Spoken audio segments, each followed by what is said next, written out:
आप इस्लामाबाद से सीनियर सहाफ़ी हामिद मीर साहब ने हमें एक बार फिर ज्वाइन किया है। मीर साहब, शुक्रिया एक बार फिर आपके वक्त का। अगर आपको हमारी आवाज़ आ रही है, आप क्या तवक्को कर रहे थे इस नतीजे के, या फिर आपके लिए भी एक सरप्राइज है?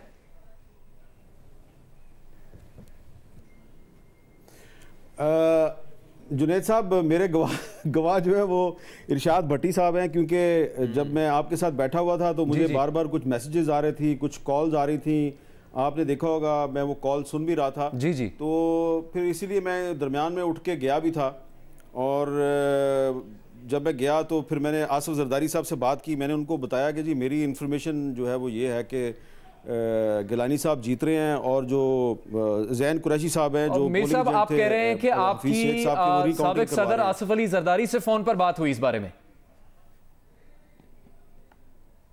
जी, अभी थोड़ी देर पहले मैंने उनको जब बताया कि मेरी इन्फॉर्मेशन ये है कि गिलानी साहब जीत रहे हैं, तो क्या आपके पास भी यही इन्फॉर्मेशन है? उनके पीछे मुझे सेलिब्रेशन की आवाज़ें आ रही थी। बिलावल साहब ऊंची ऊंची आवाज़ में बात कर रहे थे कि वी वन।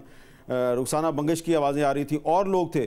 तो मैंने जरदारी साहब से पूछा कि आपके पास भी यही खबर है, लेकिन वो बड़े टाइट लिप्ड थे। उन्होंने कहा अभी देखते हैं, ये कबूल नहीं करेंगे, ये यूसुफ रज़ा गिलानी की जो विक्ट्री है उसको इतनी आसानी से कबूल नहीं करेंगे। मैं आपको थोड़ी देर में बताता हूँ। लेकिन इस दौरान में मैंने उनको बताया कि जी मेरी तो ये खबर है। तो उन्होंने कहा अच्छा ठीक है, मैं इसको दोबारा कंफर्म करता हूँ। हालांकि उनके पीछे सेलिब्रेशन हो रही थी, बिलावल साहब सेलिब्रेट कर रहे थे, रुखसाना बंगश सेलिब्रेट कर रही थी। तो अब इसमें जो मसला है वो ये है कि ये दरअसल आसिफ जरदारी साहब हैं, उन्होंने 2 दिन पहले यानी कि परसों उन्होंने कुछ लोगों के नाम लेके कंप्लेंट की थी कि हमारे लोगों को प्रेशराइज किया जा रहा है कि वोट ना दें आप यूसुफ रज़ा गिलानी साहब को, बल्कि कि आप दें वोट हफीज़ शेख साहब को।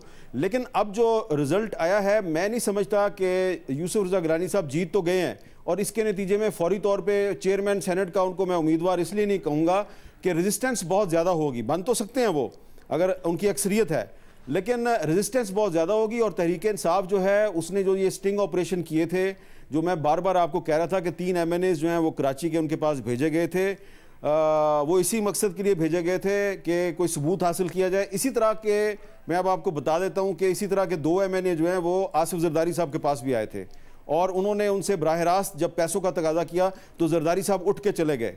और फिर कल रात को उन्होंने मुझे बताया कि ये तो मेरे खिलाफ भी स्टिंग ऑपरेशन कर रहे हैं। तो ये सारी तहरीक इंसाफ ने कोशिश की कि उनके पास कोई एविडेंस आ जाए ऐसी वैसी। लिहाजा मैं समझता हूँ कि अब ये गिलानी साहब जीत तो गए हैं, लेकिन अब वज़ीर आज़म, उनकी पार्टी वो कोशिश करेगी कि ये जो अली हैदर गिलानी का मामला है, इस मामले पर इंक्वायरी की जाए। उन्होंने दरख्वास्त ऑलरेडी डाल दी हुई है उनको डिस्क्वालीफाई करने के लिए। तो अब इसमें काफ़ी मेरा ख्याल है सियासत में मज़ीद गंदगी उछलेगी, मज़ीद गंद पड़ेगा। यकीनन यूसुफ रज़ा गिलानी साहब के जीतने की खबर मेरे पास भी है, जरदारी साहब के पास भी है, आप भी खबर दे रहे हैं। लेकिन मुझे लगता है यह है कि हुकूमत इसको इतनी आसानी से कबूल नहीं करेगी, इसको एक्सेप्ट नहीं करेगी। वो कोशिश करेंगे कि इसको डिस्प्यूट किया जाए, उनको डिस्क्वालीफाई करवाया जाए, और पूरी कोशिश करेंगे कि उनको चेयरमैन सेनेट ना बनने दिया जाए। लेकिन इससे अब एक बात वाज़ेह हो गई है, जो मेरी इन्फॉर्मेशन है, जो मुझे बार बार कुछ लोग बता रहे थे, कि मैं आपको सारा दिन यही बता रहा था कि दोनों तरफ से बैलेट पेपर के स्क्रीन, मैंने भट्टी साहब को भी बताया था, भट्टी साहब इत्तेफाक कर रहे हैं, मैंने भट्टी साहब को दौरान ट्रांसमिशन बताया था कि एक अपसेट होने वाला है, और फिर मैं इसलिए उठ के भी चला गया था। लेकिन मैं ये आपको बता रहा था कि दोनों तरफ से स्क्रीनशॉट लिए जा रहे थे।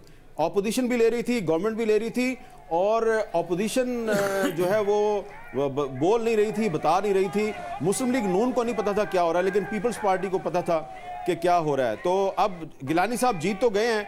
इस्लामाबाद शहर में उनके बैनर्स भी लग गए हैं, हमारे दफ्तर के बाहर भी उनका बैनर लग गया है, यूसुफ रज़ा गिलानी साहब की तस्वीरें भी लग गई हैं।